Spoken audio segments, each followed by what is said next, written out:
இது ஃபர்ஸ்ட் மலேசியாவின் செய்திகள் உங்களுக்காக.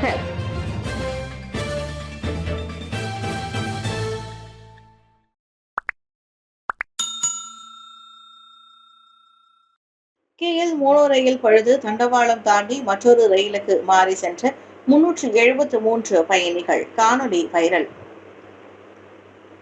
மேடான் துவாங்கு ஜாலான் சுல்தான் இஸ்மாயில் நிலையம் மற்றும் சவுகிட் இடையே தொழில்நுட்ப கோளாறு காரணமாக இன்று காலை கோலாலம்பூர் மோனோ ரயில் நின்றதை அடுத்து ஒரு பயணி மயக்கம் அடைந்ததோடு 373 பயணிகள் சிக்கி தவித்தனர். தித்திவாங்சா தீயணைப்பு மற்றும் மீட்பு நிலையத்திற்கு காலை 9:39 மணிக்கு அழைப்பு வந்ததை தொடர்ந்து உடனடியாக அந்த இடத்திற்கு சென்ற தீயணைப்பு படை உறுப்பினர்கள் மயக்கமடைந்த பயணியை கண்டுபிடித்து சுகாதார அமைச்சின் ஊழியர்களிடம் ஒப்படைப்பதற்கு முன்பு தொடக்கக்கட்ட சிகிச்சை அளித்தனர். பயணிகள் படிப்படியாக மாற்று ரயிலில் ஏற்றி செல்லப்பட்டு காலை 11:03 மணிக்கு மீட்பு பணி முழுமையாக முடிவடையும் வரை ஜாலான் சுல்தான் இஸ்மாயில் நிலையம் அருகே இறக்கிவிடப்பட்டதாக தீயணைப்பு படையின் பேச்சாளர் ஒருவர் தெரிவித்தார். ரயிலில் இருந்த போக்குவரத்து குழு பயணிகளை பாதுகாப்பாக மாற்று நடவடிக்கை எடுத்ததோடு பொறியியலாளர்கள் ஆய்வுகள் மற்றும் பழுதுபார்ப்புகளை மேற்கொண்டதாக ராபிட் ரயில் வெளியிட்ட அறிக்கையில் தெரிவித்தது. பயணம் முற்றிலுமாக நிறுத்தப்படாமல் இருப்பதை உறுதி செய்வதற்காக தித்திவங்சா மற்றும் புக்கிட் நானாஸ் இடையே பேருந்துகளை வழங்கியதோடு KL சென்ட்ரல் ஹங்துவா மற்றும் ஹங்துவா புக்கிட் நானாஸ் இடையே இடைநிலை ரயில் பாதையை ராபிட் ரயில் நிலைப்படுத்தியது. கோலாலம்பூர் அனைத்துலக விமான நிலையத்தில் மழைநீர் கசிந்த சம்பவம். குத்தகையாளரின் அலட்சிய போக்கே காரணம். அந்தோனி லோக். கடந்த வாரம் கோலாலம்பூர் அனைத்துலக விமான நிலையமான 1வது முனையத்தில் மழைநீர் கசிவை தொடர்ந்து மலேசியா ஏர்போர்ட்ஸ் ஹோல்டிங்ஸ் பிரிகேட் உள் விசாரணை மற்றும் உடனடி சரிசெய்தல் நடவடிக்கைகளை அனுமதிக்கும் வகையில் வேலையை நிறுத்தி வைக்கும் உத்தரவை பிறப்பித்துள்ளதாக போக்குவரத்து அமைச்சர் அந்தோனி லோக் இன்று உறுதிப்படுத்தினார். முனையத்தின் பிரதான கூரையில் நீர்க்கசிவு ஏற்படாமல் இருக்கும் வாட்டர் ப்ரூஃப் அல்லது நீர் தடுக்கும் பணிகளுக்கு பொறுப்பான ஒப்பந்ததாரர் டெராஸ் புடி ரிசோர்சஸ் சென்ட்ரிகான் பிரகத் லோக் என அடையாளம் காணப்பட்டார்.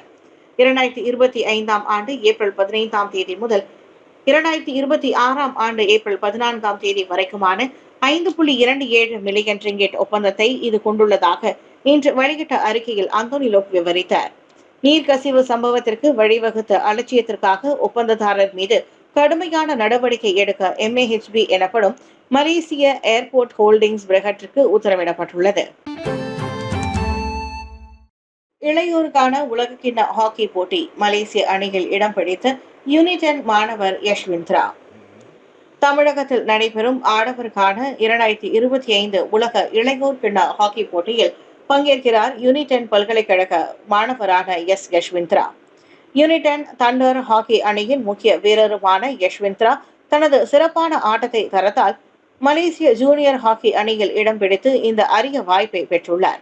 சென்னை மற்றும் மதுரை மாநகரங்களில் வரும் நவம்பர் 28 தொடங்கி டிசம்பர் 100 வரை இந்த உலகக்கிண்ண ஹாக்கி போட்டி நடைபெறுகிறது. சென்னை மற்றும் மதுரை மாநகரங்களில் வரும் நவம்பர் 28 தொடங்கி டிசம்பர் 10 வரை இந்த உலகக்கிண்ண ஹாக்கி போட்டி நடைபெறுகிறது. உலகம் முழுவதிலும் இருந்து 24 நாடுகள் இப்போட்டியில் பங்கேற்கும் நிலையில் அனைத்துலக மேடையிலும் யஷ்விந்த்ரா அதிரடி படைப்பார் என நம்புவோம். கைபேசிக்கு அழைப்பு வந்ததும் மௌனமா? எச்சரிக்கையாக இருங்கள், உங்கள் தகவல் திருடப்படலாம். உங்கள் கைபேசிக்கு திடீரென அறிமுகமில்லாத ஓர் எண்ணிலிருந்து அழைப்பு வருகிறது. ஆனால் எதிர்முறையில் ஒரே மௌனம். இது நமக்கு சாதாரணமாக தோன்றலாம். ஆனால் இது ஒரு மோசடிக்கான தொடக்கமாக இருக்கலாம் என்பதை நினைவில் கொள்ளுங்கள்.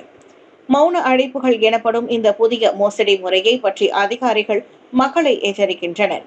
இந்த அழைப்புகள் பெரும்பாலும் வெளிநாட்டு எண்கள் அல்லது நீளமான எண்ணிலிருந்து வரும். அழைப்பாளர் பேசாமல் இருப்பார், ஆனால் பின்னணி ஒலிகளை பதிவு செய்வதற்கும் அடுத்து வரும் குறுஞ்செய்தி மோசடிக்கான பாதையாகவும் அது பயன்படலாம். எனவே இது போன்ற மௌன அழைப்புகளை பெறும்போது உடனே அவற்றை நிறுத்திவிடுங்கள். எக்காரணம் கொண்டும் தனிப்பட்ட தகவல்களை பகிராதீர்கள். வாட்ஸ்அப், ட்ரூ காலர், ஹோல்ஸ் கால் போன்ற செயலிகளை பயன்படுத்தி எண்களை பிளாக் செய்து விடுங்கள். சந்தேகத்திற்கு இடமான எண்கள் குறித்து உடனடியாக அதிகாரிகளிடம் புகார் செய்யுங்கள்.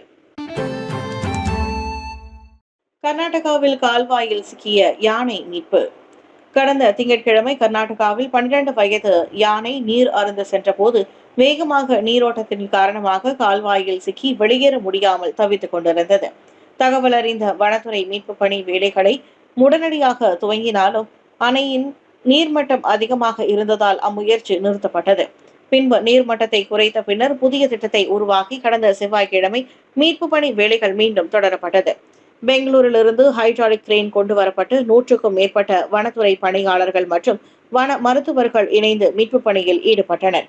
யானைக்கு மயக்க ஊசி செலுத்தப்பட்டு அதனை அரை மயக்க நிலையில் கயிறுகள் மற்றும் சில உபகரணங்களை பயன்படுத்தி பாதுகாப்பாக மேலே கொண்டு வந்தனர். மீட்கப்பட்ட யானை வனவிலங்கு சரணாலயத்திற்கு கொண்டு செல்லப்பட்டு மருத்துவ பரிசோதனைக்கு உட்படுத்தப்பட்டது. அது சீரான நிலையில் இருப்பதை உறுதி செய்த பின்னர் அதிகாரிகள் அதனை வனத்தில் விட்டனர். போலீஸ் படையின் நியமனங்களில் இன பாகுபாடு இல்லை, உள்துறை அமைச்சர் விளக்கம். அரசு மலேசிய போலீஸ் படையான PDRF-இன் ஆட்சேர்ப்பில் இன பாகுபாடு எதுவும் இல்லை என்று உள்துறை துணை அமைச்சர் டாக்டர் ஷம்சுல் அன்வார் நசரா உறுதிப்படுத்தியுள்ளார். போலீஸ் படையில் எந்த கோட்டா முறையும் இல்லை. தேர்வு முழுக்க முழுக்க தகுதி, கல்வி, உடல் திறன் மற்றும் பாதுகாப்பு பரிசோதனை அடிப்படையில் நடைபெறுகிறது. 2022 முதல் நாட்டின் அமலாக்க நிறுவனங்களில் வேலைக்கு அமர்த்தப்பட்டவர்களின் எண்ணிக்கை குறித்து கிளான் MP V கணபதி ராவ் மக்களவையில் கேட்டபோது துணை அமைச்சர் அவ்வாறு சொன்னார். அதே சமயம் பூமிபுத்ரா அல்லாதவர்களை போலீஸ் படைக்கு ஈர்க்கும் முயற்சியாக கல்வி மற்றும் உடல் அளவுகோல்களில் சில தளர்வுகள் வழங்கப்படுகின்றன. பல்கலைக்கழகங்கள் மற்றும் உள்ளூர் சமூகங்களில் பிரச்சாரம் அதிகரிக்கப்பட்டுள்ளதாகவும் அவர் தெரிவித்தார்.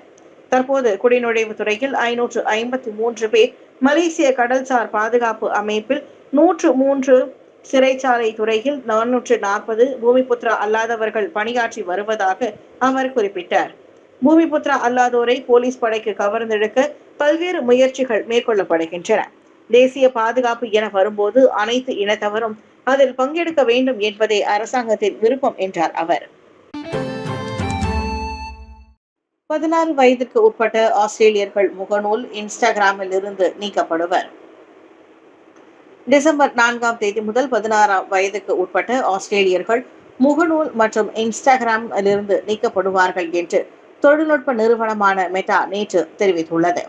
15 வயதுடையவர்கள் சமூக ஊடக தளங்களை அணுகுவதை தடை செய்யும் புதிய ஆஸ்திரேலிய சட்டத்திற்கான தயாரிப்பாக இந்த நடவடிக்கை எடுக்கப்பட்டுள்ளது. டிசம்பர் 10ஆம் தேதி முதல் இந்த சட்டம் அமலுக்கு வரும். மேலும் ஃபேஸ்புக், இன்ஸ்டாகிராம் மற்றும் டிக்டாக் போன்ற தளங்கள் 16 வயதிற்கு உட்பட்ட பயனர்களின் கணக்குகளை நீக்க வேண்டும். விதிகளை பின்பற்ற தவறும் தளங்களுக்கு கடுமையான அபராதம் விதிக்கப்படும். தடை அமலுக்கு வரும் தேதிக்கு முன்னதாகவே 15 வயதுடைய பயனர்களை நீக்கி தொடங்குவதற்கு மெட்டா அறிவித்தது. இன்று முதல் 13 வயதிலிருந்து 15 வயது வரையிலான அடையாளம் காணப்பட்ட ஆஸ்திரேலிய பயனர்கள் இன்ஸ்டாகிராம், த்ரெட்ஸ் மற்றும் ஃபேஸ்புக் அணுகலை இழப்பார்கள் என்று மெட்டா அறிவிக்கும் என்று அந்நிறுவனம் அறிக்கை ஒன்றில் தெரிவித்துள்ளது. கேளிக்கை மையங்களில் ஒரு வாடிக்கையாளருக்கு 500 ரிங்கெட் வரை டிப்ஸ் வாங்கும் GRO பெண்கள். கேளிக்கை மையங்களில் வாடிக்கையாளர்களை கவனிக்கும் வெளிநாட்டு GRO பெண்கள் தலைக்கு 500 ரிங்கிட் வரை டிப்ஸ் பெற்று வருவது தெரிய வந்துள்ளது. தலைநகர் ஸ்ரீ ஹர்தாமாஸில் உள்ள கேளிக்கை மையம் ஒன்றில் திங்கட்கிழமை இரவு குடிநுழைவுத்துறை மேற்கொண்ட சோதனையில் அது கண்டறியப்பட்டது. அதிகாரிகளை கண்டதும் ஓடி கழிவறையில் ஒளிந்து கொண்டாலும் அவர்களால் தப்ப முடியவில்லை. அதில் 15 கள்ளக்குடியேறிகளும் ஓர் உள்ளூர் ஆடவரும் கைதாகினார்.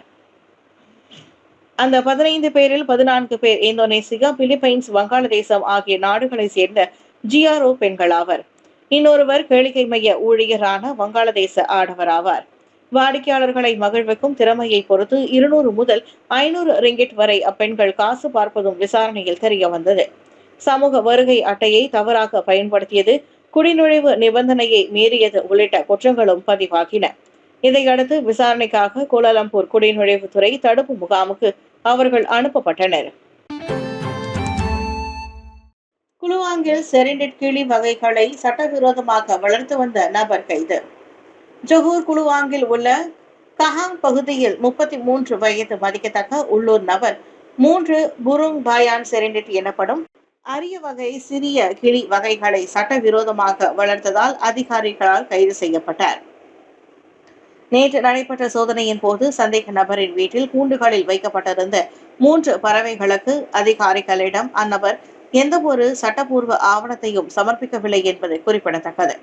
சோதனைகளுக்கு பிறகு சுமார் 700 ரிங்கிட் மதிப்பிலான 3 பறவைகளும் அதன் கூண்டுகளுடன் பறிமுதல் செய்யப்பட்டு பின்பு குலுவாங் பெர்கிலிதான் அலுவலகத்தில் ஒப்படைக்கப்பட்டன. அதேவேளை சந்தேக நபர் மேல் விசாரணைக்காக குலுவாங் போலீஸ் தலைமையகத்திற்கு அழைத்து செல்லப்பட்டார்.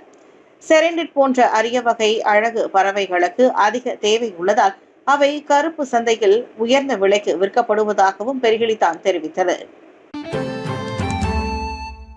கொடுமைக்கார கணவனிடம் இருந்து 40 ஆண்டுகளுக்கு பிறகு விடுதலை பெற்ற பெண். கொடுமைக்கார கணவனின் அடி, உதை, அவமானம் மற்றும் மன ரீதியான தொந்தரவுகளை கடந்த 40 ஆண்டுகளாக தாங்கிக் கொண்டிருந்த 65 வயது பெண் மதிக்கத்தக்க பெண் தற்போது அவரை விவாகரத்து செய்துள்ளார். கணவர் வீட்டிற்கு வெளியே 4வரை போல நடந்து கொண்டதால் தாம் உள்ளுக்குள் பயத்துடன் வாழ்ந்தாலும் அதனை வெளிக்காட்டிக் கொள்ளாமல் மகிழ்ச்சியாக இருப்பது போல் நடித்ததாக அப்பெண் குறிப்பிட்டிருந்தார்.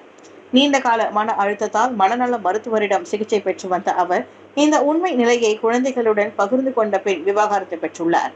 தற்போது அம்மாது மத பயிற்சி மையத்தில் அமைதியான வாழ்க்கையை நடத்தி வருவதோடு நீண்ட கால வேதனையிலிருந்து விடுபட்டிருக்கின்றார்.